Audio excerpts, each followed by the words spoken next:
Olá, tudo bem com vocês? Que coisa boa, né? Vamos para mais uma aula de história, né? Vamos para mais uma aula de história. Por quê? História é importante, história nos ajuda a compreender as nossas particularidades, de onde vimos, para onde vamos, o que nós estamos fazendo, o que a vida nos preparou, o que nós construímos. Por isso é importante saber história. E é mais importante ainda saber a nossa própria história, os acontecimentos e tudo bonitinho. Então, sexto ano, nós, como vocês já sabem, nós estamos fazendo as nossas aulas, as nossas atividades através do nosso livro didático, né?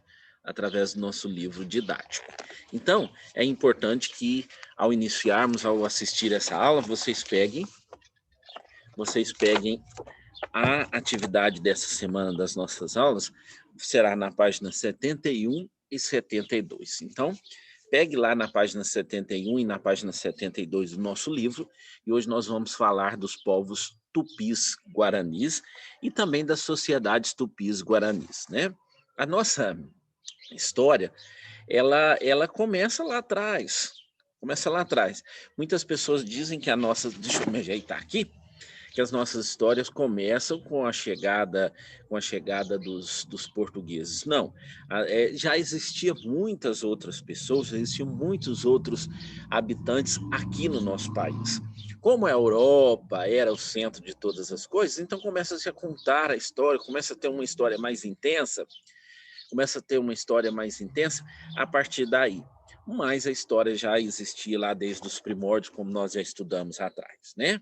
Então, até meados do século XVI, ninguém chamava de Brasil essas terras, né? Que hoje formam o nosso país. Elas eram habitadas por milhares de anos por povos indígenas, né? Por índios, povos indígenas. E deixa eu guardar meu celular aqui que ele está vibrando, né? E viviam da caça, da pesca, da coleta de alimentos, da agricultura, do artesanato, né? Esses povos que estavam aqui no atual território do Brasil, eles tinham o tupi, a língua de origem era o tupi-guarani. Por volta de 500 depois de Cristo, né? Parece que esses povos iniciaram um movimento migratório do sul da floresta amazônica em direção ao litoral. Então, boa parte desses habitantes habitavam o litoral. Por quê? Porque era mais fácil, né? Mais fácil de caçar, de pescar e etc. e tal, né? Apesar de uma certa unidade linguística e cultural, apesar de falar o tupi, existiam outros grupos que nós vamos estudar mais para frente em outros momentos. Existiam outros grupos e existiam também outras linguagens, né? Mas a língua tupi era a mais falada. Nós tínhamos outros povos aí, os tupiniquins, os tupinambás, os carijós, os potiguares, os guaranis, os tapuia, né, os tapuias e vários outros povos indígenas. Os tupis guaranis também, desculpa, os tupis guaranis também eram chamados de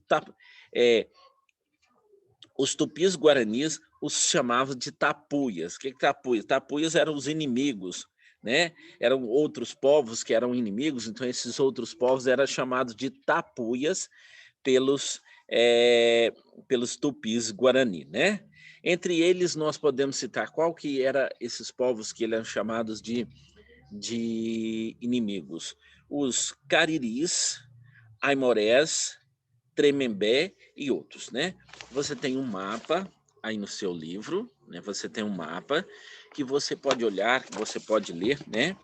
Através das cores, você vai ver, por exemplo, ó, a cor, esse amarelo mais forte, tipo laranja, é o tupi-guaranis, né? O amarelinho G, o roxinho os arauáques, o verdinho os caribes, e aí você vai olhando o mapa de acordo com que você quer conhecer os povos e as regiões que eles habitavam aqui no nosso país. Lembrando que esse mapa esse mapa, o mapa atual, mas está recontando a história aí do século XVI.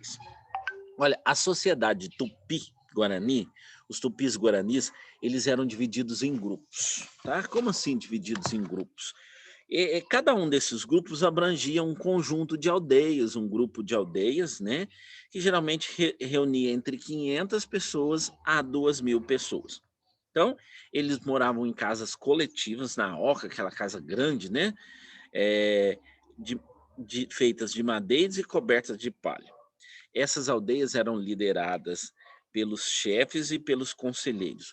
O cacique, o pajé, o cacique é aquele que organizava tudo, e o pajé é aquele que organizava a parte de.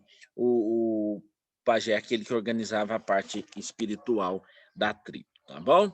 Então, os tupis-guarani, eles podiam se deslocar de suas aldeias para novos locais, né? Então eles não eram tão fixos, eram seminômades, né? Então eles podiam, de acordo com o desgaste do sol, de acordo com o momento que não tinha mais caça, mais pesca ali, eles saíam e iam para outros lugares, né? E existia ali caça, pesca, disputas internas entre grupos rivais. Então, isso tudo acontecia no Brasil antes da chegada dos portugueses. Então, quer dizer, quando nós falamos que os portugueses descobriram o Brasil, nós estamos referindo que os portugueses descobriram o Brasil para os europeus, porque o Brasil já tinha um montão de gente que morava aqui, né? A guerra era fundamental nessa cultura, tá? Na cultura tupi-guarani, e sendo praticada pelos homens. Eles guerreavam com outros povos, outras famílias, outros grupos, né? E o objetivo da guerra estava em disputa, o objetivo era antropofagia, o ritual de antropofagia. O que que era isso, né? Não havia outros tupis guaranis a prática de escravizar os vencidos ou exigir pagamento de tributos. Então, mesmo que eles venciam pelo prazer de vencer. Então, eles não venciam para poder fazer escravos, tá?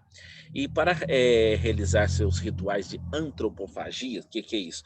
Os tupis guaranis cuidavam bem dos seus prisioneiros por dias e meses, e depois eles eram executados, e geralmente na época da colheita, né? Geralmente na época da colheita. E essas pessoas de outras aldeias eram convidadas para participar. Ao praticarem a antropofagia, os índios, né? Os índios acreditavam que assumiam as qualidades do guerreiro. O que que era antropofagia? Antropofagia era comer a carne desses guerreiros. Então, os índios tupis, eles acreditavam, por exemplo, se eles pegassem um grande guerreiro e comessem a carne dele, eles iam adquirir a sabedoria desses índios, né? Olha aqui. Mas não era bem assim, não. Vai fazer um churrasquinho lá, um churrasco igual todo mundo faz, não. Comiam um pedacinho de dedo, uma pontinha, né? E aí eles consumiam isso e dividiam em todos eles, né? E eles comiam os animais, a caça, a pesca e tudo mais. E lembrando para vocês, só para deixar claro para vocês, que os índios não eram preguiçosos, tá? O que se falam por aí, essas falas que falam por aí, os índios não eram preguiçosos. Eles apenas trabalhavam menos, porque eles não tinham geladeiras, não tinham que acumular riquezas, né? Então eles festejavam muito, tinham os seus rituais e as suas culturas, mas eles não eram preguiçosos, tá bom? Então, ó, é, depois tem aí as atividades para vocês fazerem. Eu peço que leiam com atenção, foi só apenas uma explicação. Eu peço que leiam com atenção essas duas páginas, tá bom? É bem tranquilo. Se tiver alguma dúvida, pergunte para o seu professor, procure o seu professor, converse com o seu professor, né? E não esqueça que as atividades estão aqui no livro didático, tá bom? Então, até nossa próxima aula. Um grande abraço para vocês e que vocês continuem estudando bastante, porque o estudo é a chave que abre as portas para todos os horizontes. Tchau, tchau.